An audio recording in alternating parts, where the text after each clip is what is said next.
జయచంద్ర గారు నమస్తే. నమస్తే సార్. నమస్తే. ఏంటి సోషల్ మీడియాలో కక్షాదింపుల చర్యలకు పాల్పడుతున్నారట. సోషల్ మీడియా వైసీపీ నాయకులకు చెందినటువంటి సోషల్ మీడియా కార్యకర్తలపై అయితే మాత్రం వేధింపులకు గురి చేస్తున్నారంట. ఇదైతే మాత్రం ఆ కేసులు కొట్టివేయాలని చెప్పేసి ఈరోజు హైకోర్టును ఆశ్రయించారు. అది విచారణార్హత లేదని ధర్మాసనం అయితే అభిప్రాయపడింది. ఎలా స్పందిస్తారు? ఒక పక్కేమో సీఎం చంద్రబాబు నాయుడు, మీ పార్టీ అధినేత చంద్రబాబు నాయుడు అయితే కక్షాదింపు నా లక్ష్యం కాదని చెప్తున్నారు, కానీ ఇది కక్షతోనే అనే విధంగా చేస్తున్నారని చెప్పేసి నిన్న మాజీ మంత్రి అంబటి రాంబాబు వ్యాఖ్యానించినటువంటి వ్యాఖ్యలపై ఎలా స్పందిస్తారు జయచంద్ర గారు? వాయిస్ కట్ అవుతుందండి. మీట్లో ఉన్నారు జయచంద్ర గారు. జయచంద్ర గారు మీట్లో ఉన్నారు. మీట్ తీసి మాట్లాడండి అనేసి కక్ష సాధింపుగా చంద్రబాబు నాయుడు గారు ఏది మంచి పని చేసినా దాన్ని చెడగొట్టడము.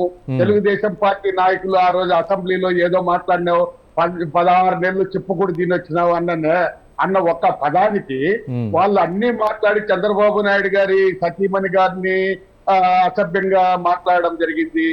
అదే ఈ బోరుగడ్డ అనిల్ అయితే ఏకంగా జగన్మోహన్ రెడ్డి గారు కనుసైకి చేస్తే చంద్రబాబు నాయుడిని లోకేష్ ని లేపేస్తాను అనేసి చెప్పడము, ఇవన్నీ కూడా చాలా ఘోరమైన పదజాలాన్ని ఉపయోగించారు సార్. మరి ఆనాడు కూడా మేము మా మీద తప్పుడు కేసులు పెట్టారు. ఒక 70 ఏళ్ల ముసలామె ఏదో పోస్ట్ పెట్టింది, ఆమె క్రియేట్ చేసిన పోస్ట్ కూడా కాదు, ఎవరో పెట్టిందంటే ఫార్వర్డ్ చేస్తే ఆమెను పోలీసు వాళ్ళు వెంటనే తీసుకుపోయి విచారించాలనే నెపంతో ఆమెను కూడా స్టేషన్ కి పెట్టారు.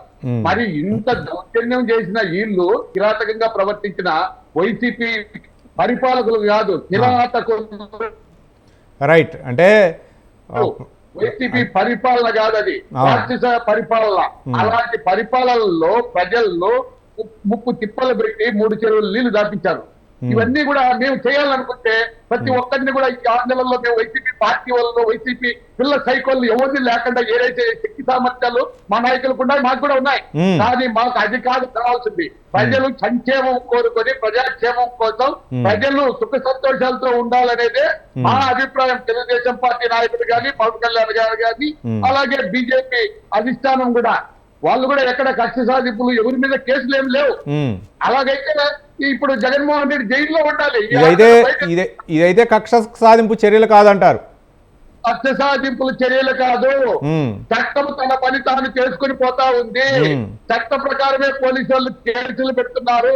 వాళ్ళు మాట్లాడిన రికార్డ్స్ వీడియోలు చూసే వాళ్ళ మీద చర్యలు తీసుకుంటారు.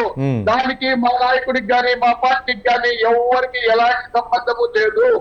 ఈనాడు వాళ్ళందరినీ వాడుకొని జగన్మోహన్ రెడ్డి గాని గాని ఆయన సలహాదారులు గాని, సజ్జల భార్గవ రెడ్డి గాని, సజ్జల రామకృష్ణారెడ్డి గాని కోరికటను వాడుకున్నారు. ఇంకా కొంతమంది దళితులను వాడుకున్నారు. ఈ రోజు వాళ్ళ గురించి మాట్లాడే పరిస్థితుల్లో ఎవరు లేరు వాళ్ళ నాయకులు. వాళ్ళంతా ఏంటి, వాళ్ళని వాళ్ళు కాపాడుకునేదానికి సరిపోయింది. ఎవరి కాళ్ళు పట్టుకుంటే మేము బయటపడతామనేసి వాళ్ళ దొంగల ముఠాను కూడా మా పార్టీ సానుభూతి పనులుగా మా దగ్గరికి పంపి వాళ్ళు పంపం గడుపుతున్నారు. మేము కక్ష సాధింపు చేయాలంటే వైఎస్ఆర్ సిపి క్లోజ్ అయిపోతాది, ఎవరు మిగలదు. 3 ఎమ్మెల్యేలు మిగులుతారు. 3 ఎమ్మెల్యేలు కూడా పెద్దిరెడ్డి రామచంద్రారెడ్డి గాని, మిథున్ రెడ్డి గాని, ద్వారకనాథ్ రెడ్డి వీళ్ళందరూ కూడా బీజేపీకి వెళ్ళిపోతారు. జగన్మోహన్ రెడ్డి ఒక్కరే ఏకాకిగా మిగిలిపోతారనేసి మేము తెలియజేస్తున్నాం.